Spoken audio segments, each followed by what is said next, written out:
has literally doubled in price over 2 days. Yeah, and it's still not too bad to buy. So if you guys want a cheaper standard deck, the land base is obviously very cheap, and you can get it going.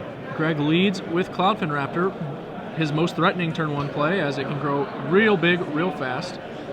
Follows with Omen Speaker. So we're on, again, and this is a situation where if Lukas has a Supreme Verdict, he's going to reap some real nice benefits here. He's going to, because the Cloudfin Raptor, not aggressive enough for the turn 4 Verdict in this scenario. Omen Speaker is going to put you down a card. Even if you just scry, it gives you a little bit of quality.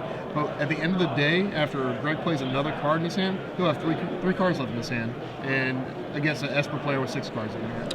Oh, if one of them's Bident. Yeah. He might be coming out ahead. It needs still. to be on time. Yeah, like another creature here, then a Bident. Yeah, that'd be real rough. Let's see what's in the Esper player. He has his Azorius Charm here, so we're going to see his Cloudfin Raptor on top of his library. He also has Syncopate, so he might just wait. Yeah, I'll probably wait here. I think he has Verdict at the end of his hand, so I think he does have the dream start, land and Verdict. That's what I would want. Greg has Nightveil Spectre and Frostburn Weird. Appears to be debating which one to lead here. I wouldn't blame him for debating, going for the Frostburn Weird. I don't know which one's right. I think you want to keep the Nightveil Spectre because that's a nice post-Verdict threat. Yep. But it's going to get syncopated here. And that's fine, too. I don't think Greg minds that, getting that out of his hand. No, it's a close decision. I don't know which one's right. Depends on the context of a lot of things. Certainly, I'd want to get games before I decided which. It's not like you can really hold the Nightveil Spectre because if you try and play it next turn, you'll still get syncopated, probably. Yeah. So this is actually Lukas doesn't have a Verdict. He has a Detention Sphere, so it does make you have a different gameplay. Now we're going to have to start picking off creatures one by one instead of just planning on this War Sweeper. But Greg doesn't know that. Greg has to keep playing like he has something like that. I think that once this Frostburn Weirds gets dissolved, that's kind of a tip to Greg. My opponent does not have Supreme Verdict available. Absolutely, yeah. So this is definitely, Verdict is not my hand. And did he scry? He didn't scry. So Lukas misses a scry trigger. He may have done it very quickly. I don't have to be sure. there. I don't think I saw it. I don't know, maybe. And you see Greg follows with the Judge's Familiar now. He didn't lead with it, which he could have done to protect against Dissolve. Seems to be going pretty fast here.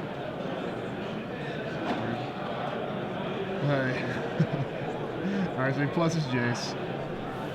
And that's a pretty big slowdown for Greg's board. Yeah, and we mentioned that before the match, and plussing Jace it's a dagger in this deck because the creatures, for the most part, minus your, Thassa, minus the Master and multiples, will make a bunch of little dorks, and that's how you overwhelm them, and you can't overwhelm them with this guy out. Well, Greg has Thassa, and that's going to actually, be pretty influential on the board, mostly because the Scry 1's going to help him dig towards Bident and the mana to cast it, which is a pretty big deal. And if he turns the Thassa active, it can actually attack for a lot of damage, even with the Jace going active. I imagine Lukas is going to try and D-sphere that. Yep. Definitely a good play. Pumps his Jace again. God, Jace is just so good against this deck. And it's funny because usually you have one attack or two attacks. You have no attacks here. Alright, so we have Cyclotic Rift here. So he can do a nice little surprise in the turn, bouncing the Detention Sphere, and then doing a lot of damage with... Well, he was tapped out for the Thassa. Oh, yeah. He can do that in the on future, a future turn. Yeah, in the future. So I think the other card in his hand is Tidebender Mage, which is just awful. I mean, it'll grant his godlike powers, but I don't know. We're seeing this in action. The mono blue cards, as good as they are against most of the field, they're just all of them are very, very weak against the Esper deck. The Judge's Familiar can't really counter much that's important. Omen Speaker puts you down a card. Cloudfin Raptor doesn't get big enough, and you literally are just down to Thassa, just hoping that you can just beat him with that. So we have one down. I think he leans rather heavily on Thassa, but there's also the Spectre and the Bident, and his own Jaces and Dissolve. I think those are all the key cards, but that is admittedly not that many cards. Right? Yeah, especially that's the stress. 2 and 2 and 2 ofs, and his 4 ofs are the ones that are weak, and that's the real issue here. Lukas draws, has another Hero's Downfall, along with a Hallowed Fountain and an Azorius Charm. So a Fistful of Removal. We're going to plus Jace here again, and my favorite thing to do with Jace here is when you plus it and get it to 8 is using Jace's ultimate, putting another Jace in play from your deck, and then getting something out of their deck, and then continuing it again. I wouldn't know. I never see Jace enter play. He does rift that D-Sphere to free Thassa, who, as a creature, does trigger the Cloudfin Raptor. Lucas is now going to Hero's Downfall the Cloudfin Raptor. In response, or he's well, what he actually should have done was Hero's Downfall the Tidebinder Mage in response to the rift, and that would have prevented the Raptor from growing and gotten rid of the Tidebinder Mage as well, while keeping the Raptor on 2/3. So kind of varies on what you think is more important. Well, and Thassa would be a creature then too if he did that. Well, Thassa's not a creature now either. But he was. No, sorry, it still is a creature. Yeah, you would have if you got rid of the double blue there. You're right. So it's he's still. I mean, he's still in the driver's seat because he has Azorius Charm, as we know. And again, he's only getting 1 real damage in here when he attacks. Thassa will be going on top of his library. That's if Greg didn't draw anything. Well, he only has 2 mana open for the Azorius Charm, so the Curse Catcher or Judge's Familiar can actually shut that down. There we go. And Lucas will attempt to do that, but if he sacks the Judge's Familiar, the Thassa will stop being a creature. Yeah, so that actually works out decently as well. Yeah.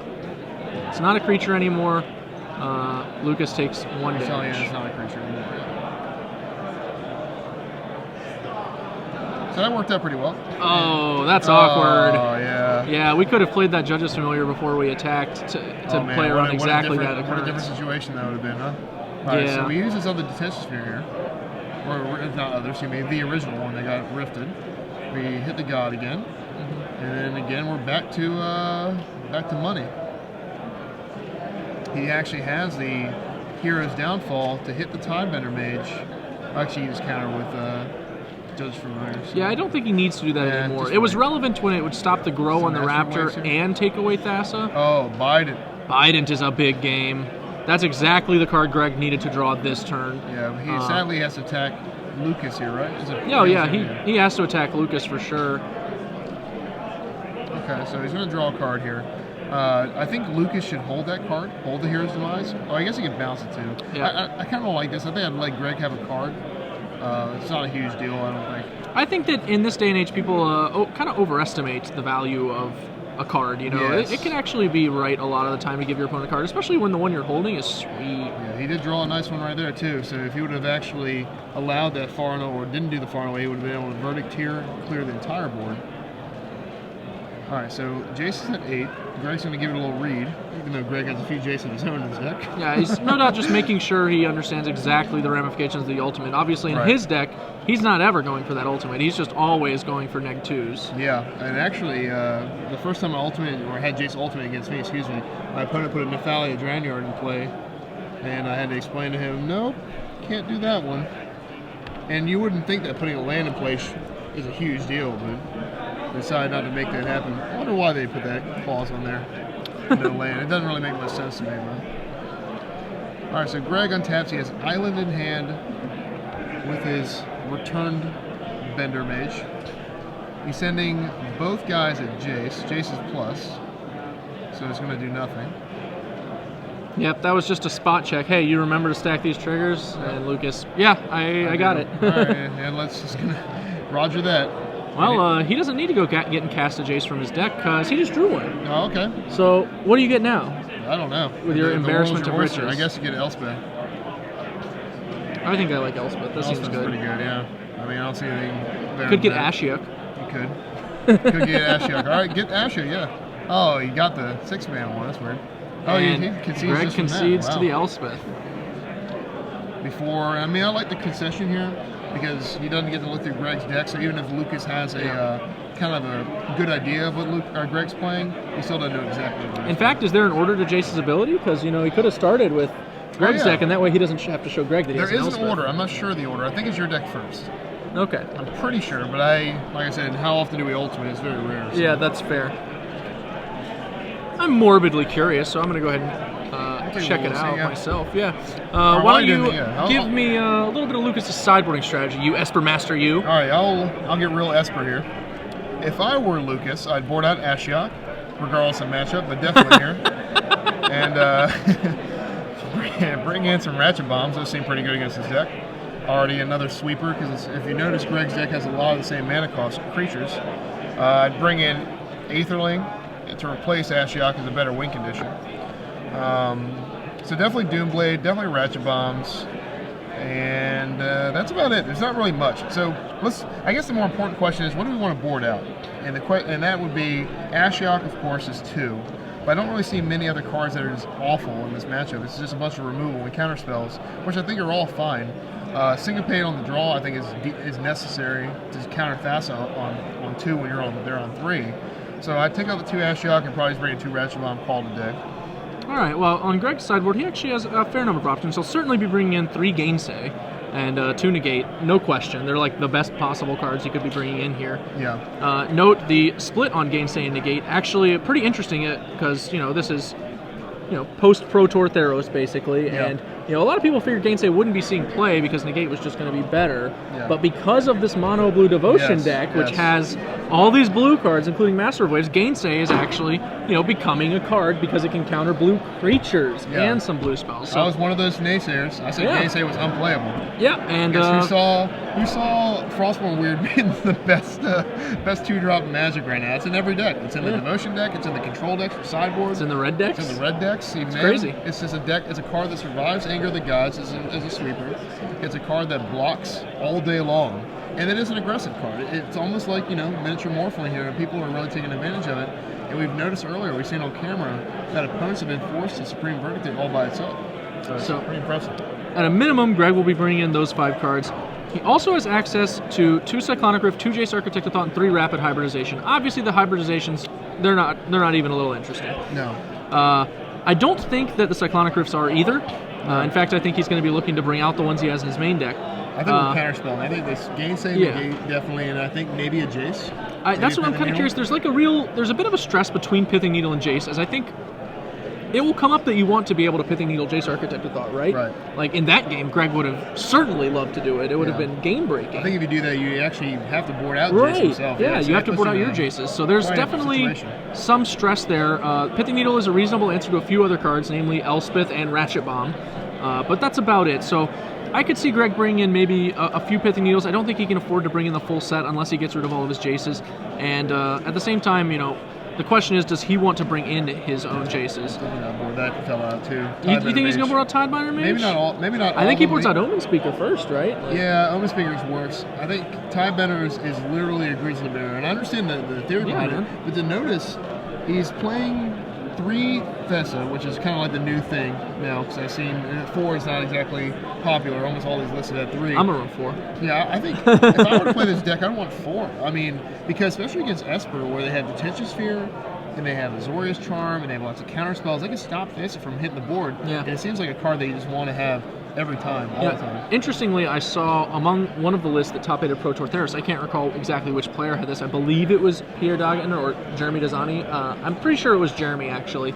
He was running a split in his main deck. He had, the 1 or 2 Cyclonic Rift, but he also had a Singleton Disperse. Which, you would think, isn't that just going to be strictly worse than Cyclonic Rift most of the time? Yeah. But when it comes to protecting Thassa, God of the Sea, from Detention Sphere, specifically that situation, I think it's actually a fair bit better. Yeah, that's kind of what I was asking Ricky a while back. I'm like, is Cyclonic Rift better than a Boomerang effect? Because a lot of times, your best cards are the ones that win you the game. Your 2 of Bident and then your 3 of Thassa. You kind of want a way to save it.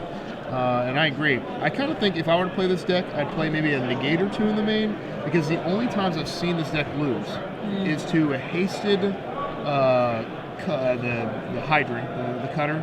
Mist Cutter Mist Hydra? Cutter Hydra, because of just the ability to... They actually have no answer in their deck to it, besides an overloaded Cyclonic Rift. And then things that remove Thassa from the game. So those are the big things. So I'd want a lot of counterspells protected.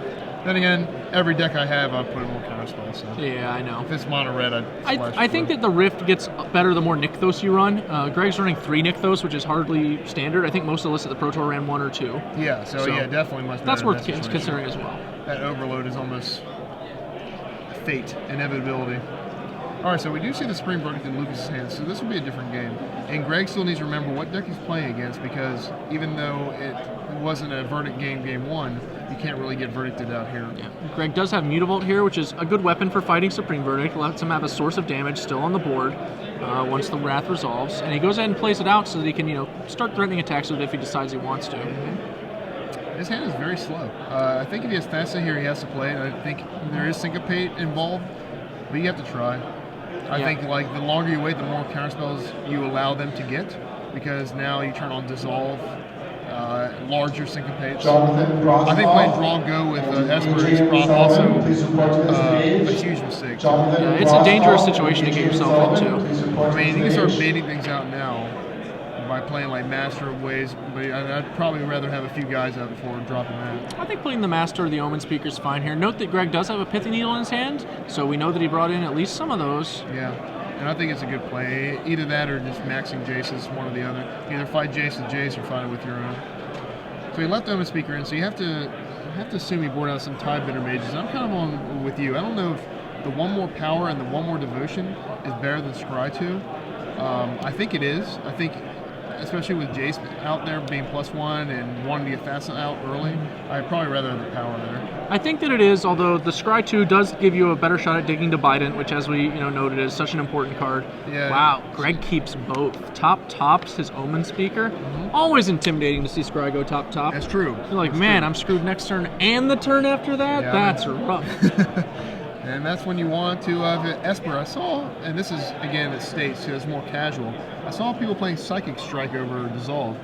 That's a funny thing to do after someone keeps a couple spells there. That is actually really funny. That's awesome. And get rid of here. It might even be easier to cast in certain decks. Oh, yeah. I mean, blue-black is much easier. All right, so it looks like his hand is just everything he wants. Lucas has Doomblade, he has Elspeth, he has Verdict, he has Revelation. He's got a lot of good stuff in there. I like this attack from Greg. He actually is offering to trade his Mutavault for a removal spell, but if Lucas takes him up on the deal, he gets to cast Thassa. That's true, yeah. So I like this play here. All right, so Lucas is going to play a land untapped here. So now he has mana to do multiple things. He's going to say go. Worst case scenario, he's going to Revelation for 2 at a turn here. And the beauty about Esper in this matchup is that you can use your life as a resource much easier because he's not going to attack you for, like, red damage. He's not going to be able to burn you out. So take your time. He sends in the same attack again, and this time it meets the Doomblade. I think Greg is going to allow this, but maybe a Dissolve here to bait his Dissolve, so then you can actually play your threat next turn.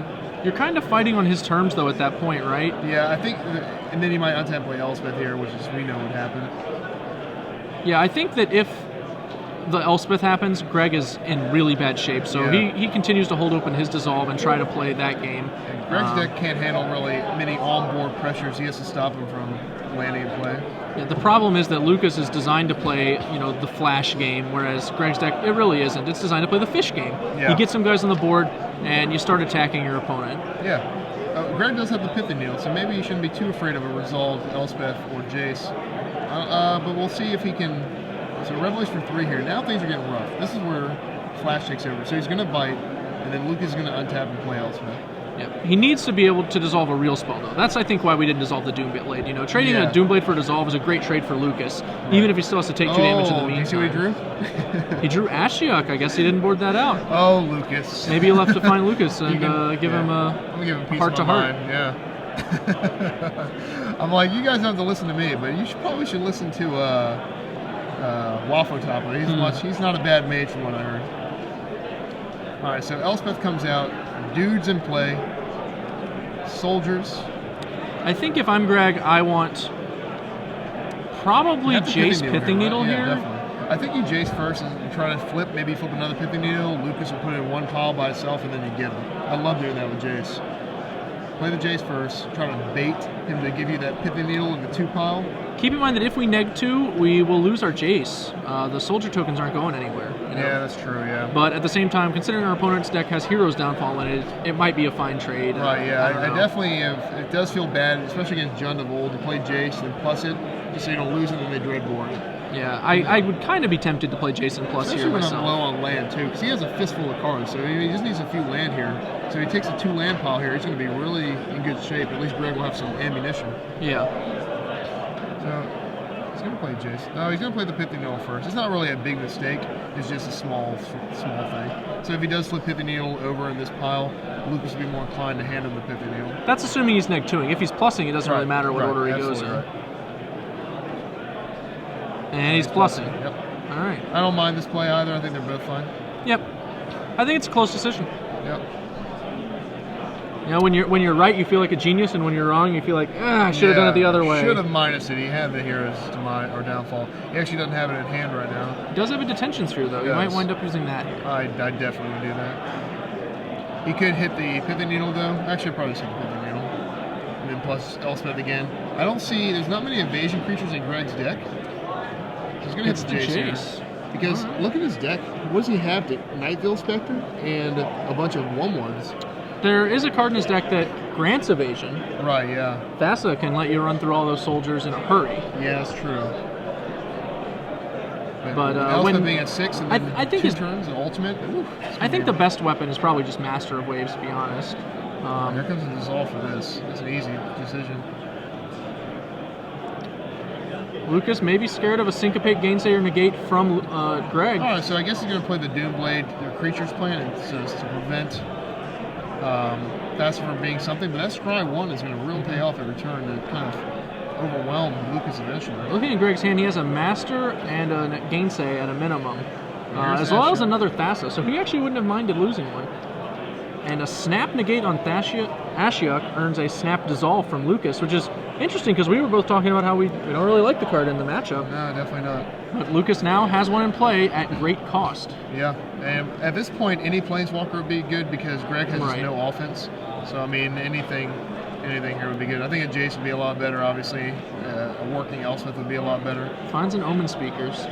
Well, if Greg can turn on his Thassa next turn, he can theoretically give it unblockable and just execute that Ashiok. Yeah. So we'll have to see if that's even a possibility. Yeah, I mean, Lucas is tapped out for Singleton Plains here. And, you know, that's not going to do it. That's not going to stop Greg from assembling the Legion here. He would need, like, Tidebinder Mage and a 1-drop, right? Or no, he's actually short the colored mana to do even that. He can do... If he has a Tidebinder Mage, he can make more mana with the Nykthos. Yes. He can play Tidebinder Mage, activate the land, and then he'll have... any 2-drop, and he can give evasion. But we already know that he doesn't have another 2-drop in his hand, so he can't find one in the straw stack. I don't think he's in a huge hurry. The problem is we know that Lucas has Spring Verdict. Yeah. So we know he needs a hurry, but I don't know if Greg knows he needs a hurry. I see it. He has a Tidebinder Mage actually in his hand. That's the card he was concealing behind his second Thassa and his Gainsay. So if this is a 2-drop, he can... take care of that Thassa, or that Ashiok, and that might be the math he's doing himself right now. Yeah, let's see if he does it here. A 2-drop or a 1-drop, actually. I don't think he... I can't see that other card, I'm not sure. It's Master of Waves, Tidebinder Mage, Thassa. Okay. Has he shown that top card yet? That's what no, he hasn't shown the top card. He's still mulling it over. Alright, so... I don't think Lucas is too afraid right now. I would be feeling good with a couple verdicts in my hand. I'd be feeling like I'm the favorite, but I wouldn't be feeling dominant. Yeah. Nothing arrogant here, but... Alright, so we'll see how it goes. Master of Waves was the card, and he sends it to the bottom. So his consideration there was likely over, do I want to try and take this long, or, do I need to just get going? Yeah, I like putting Master Waves on the bottom. I think he needs something a little quicker than that. Yeah. And he has another one in his hand anyway. So plays the Tidebinder Mage. Nykthos can now generate an extra mana. So he can make 4. And that doesn't really get him anywhere. He can cast Master of Waves. And then we know what's going to happen. And he'll get verdicted for everything he has in play. Yeah, it's just a rough situation. Like, you have to play all these things, and then they just play one card that you can't counter ever, and then it just blows you out. Maybe if Esper becomes big, Mono Blue might have to look for another color, maybe Rootbound Defenses or something to prevent that from happening. I think I might have gone for just Nykthos for 4, and then animate my Mutavault and give Omen Speaker and Mutavault unblockable, and just come in. Did he have the mana for that? Yeah, he had exactly enough for that, I believe, doesn't he? Before that? He would make 4. Oh no, I'm sorry. Yeah, he was one. He would be 1 shy. Well, not loyalty, whatever. Devotion. That's it. He could just get in for the 2, and I think that was probably our best option, as we're really open to a verdict now.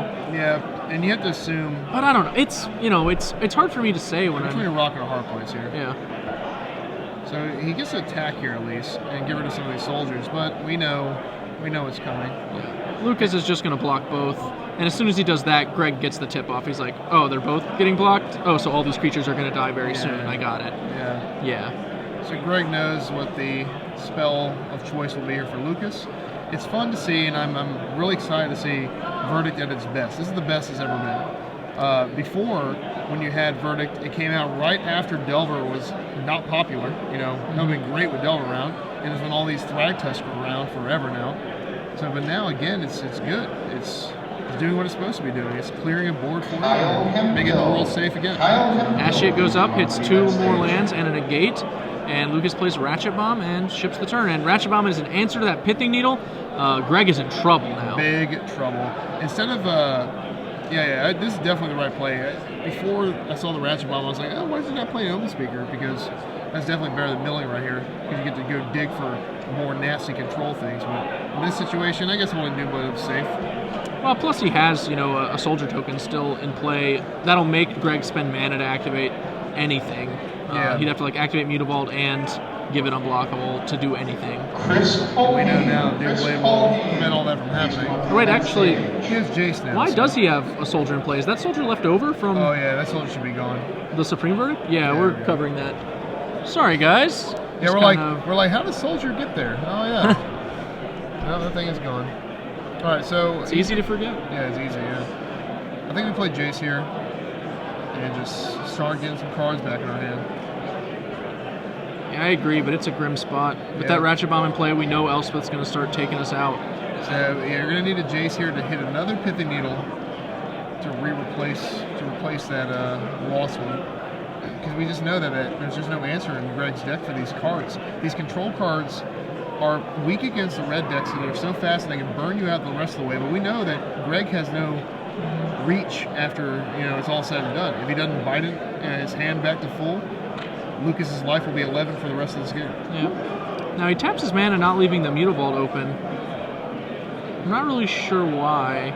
I feel like I would want to attack here regardless. I mean, my opponent might have a Doomblade or a Charm, but unless I know it for sure, I think I would want the attack. Who cares if your Mutavault gets killed? You're going to have to get that Doomblade out of his hand eventually. Yeah.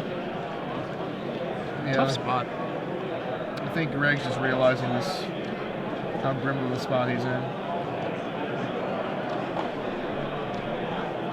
All right, so Lukas is going to untap here. He drew his own Jace. Pretty good. Yeah, a third Planeswalker will certainly help to establish his presence. Before, we weren't really sure if he was in the game. All right, let's see if this is good enough here. Neg 2s, Greg makes some room on the board. Ratchet Bomb, so good here.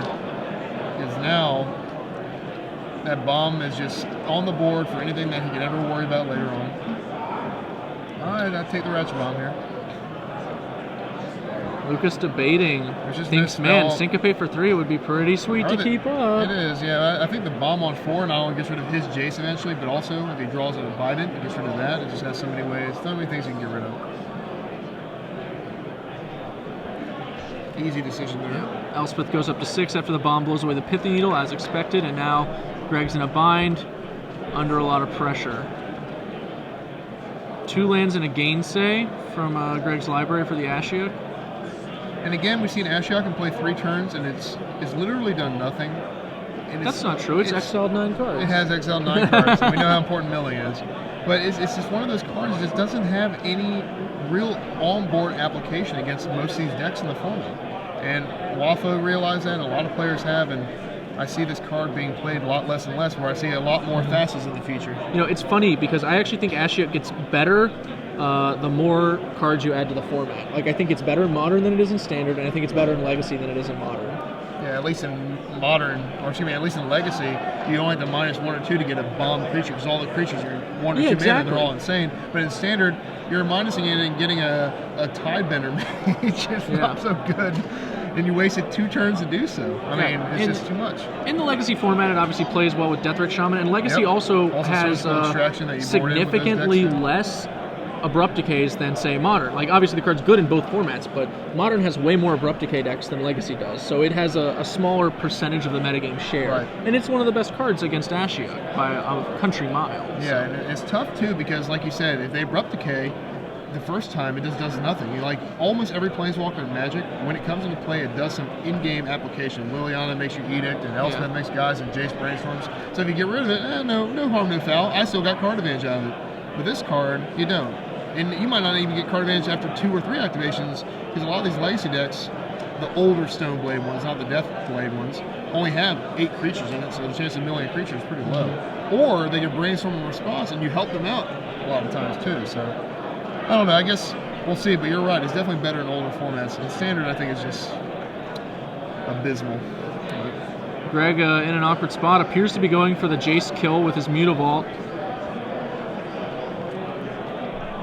He had enough mana to cast Master of Waves or hold up Dissolve. He could not do both. He was one short of being able to do both thanks to Nykthos. So this is the line he's on instead.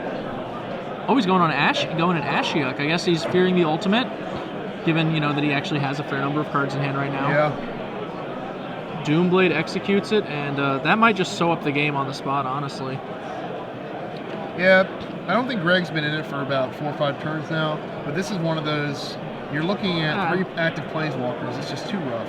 I think that's a little exaggerated. I agree he's very far behind now. Yeah, I'm definitely a pessimist in Magic, and Chapin and I had a little debate about this. When in Magic do you concede? And I wouldn't concede in Greg's position. I'd want to.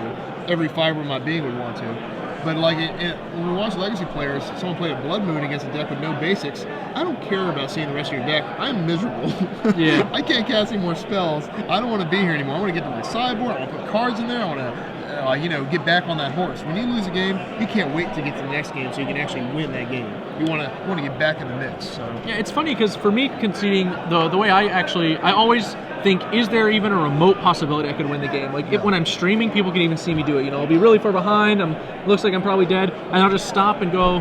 Put my hand on my chin and just stare at the screen while streaming and just try and figure out if there's anything I can do. And if I can't figure anything out, then I'll concede. But if I can perceive even a runner situation, then I go. And that's also just good practice, I think, for Magic in general. Being able to identify. I definitely stay in there. Yeah, I definitely stay in there when I'm out.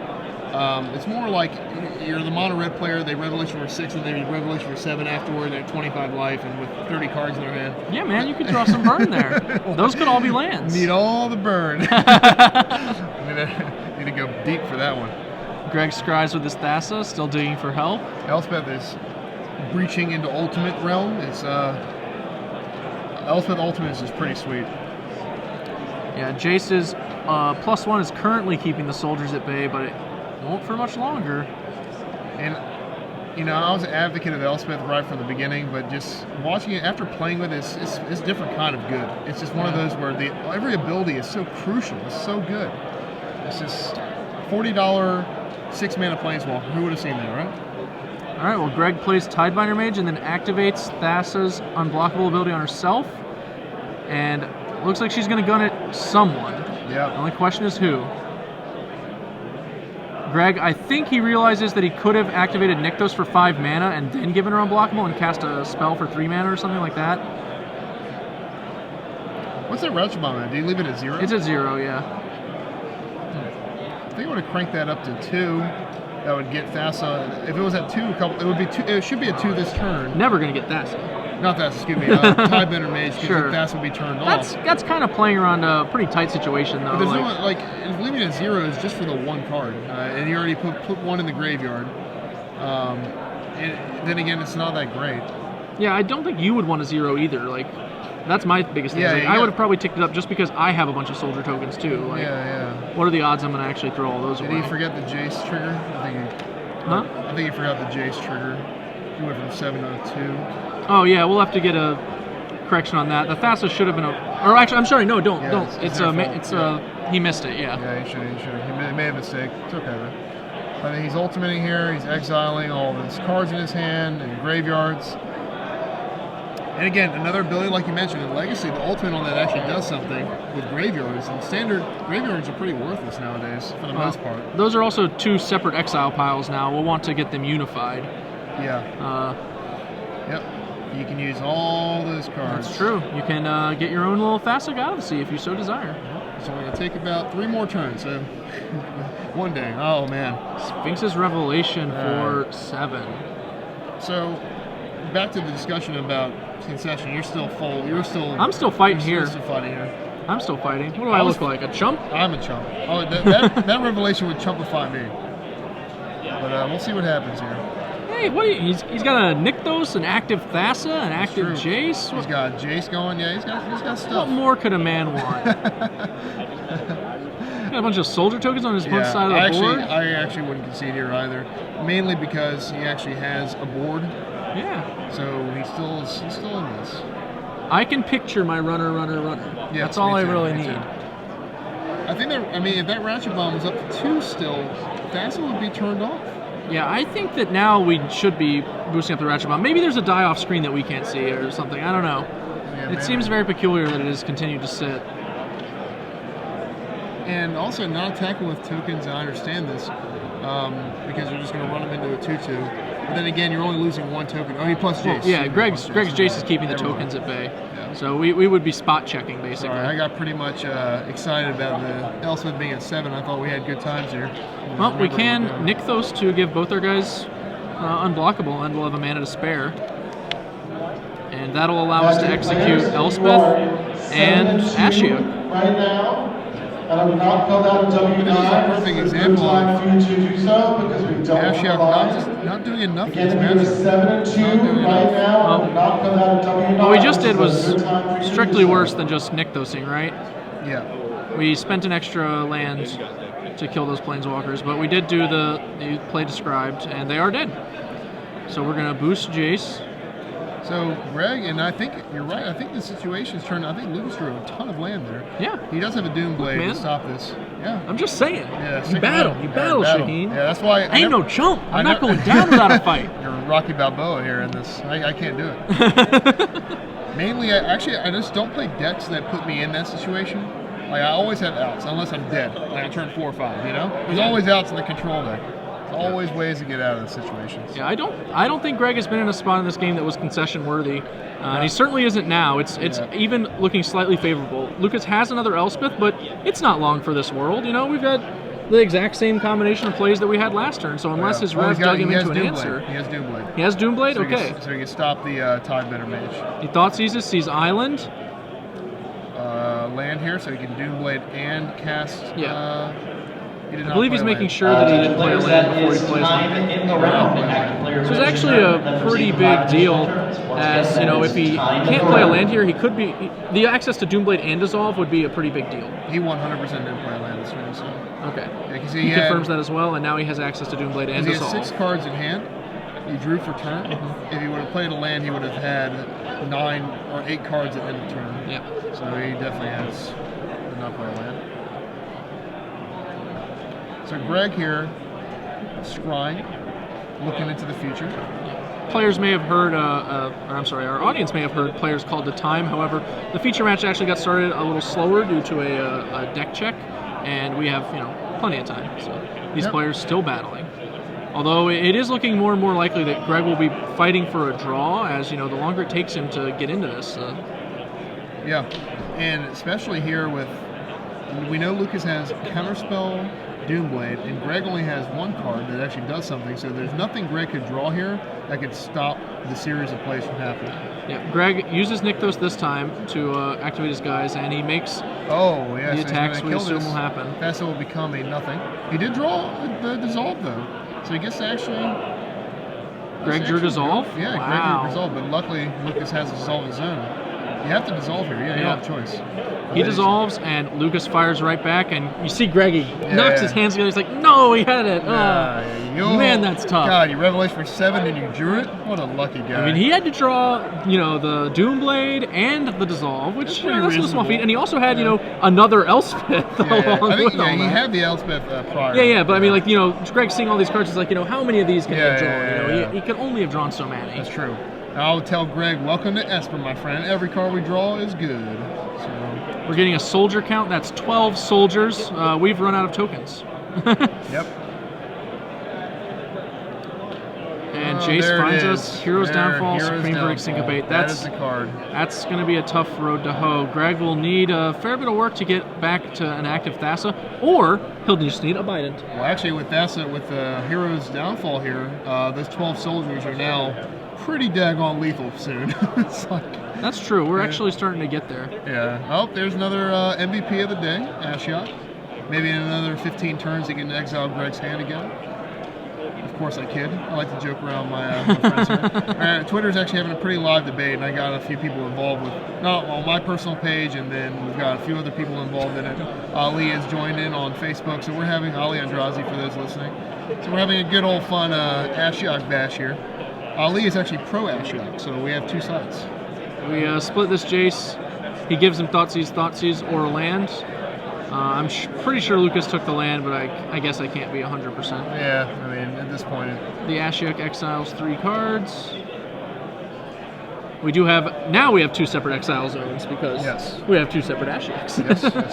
That Ashiok is going to start work again. Greg scries, draws.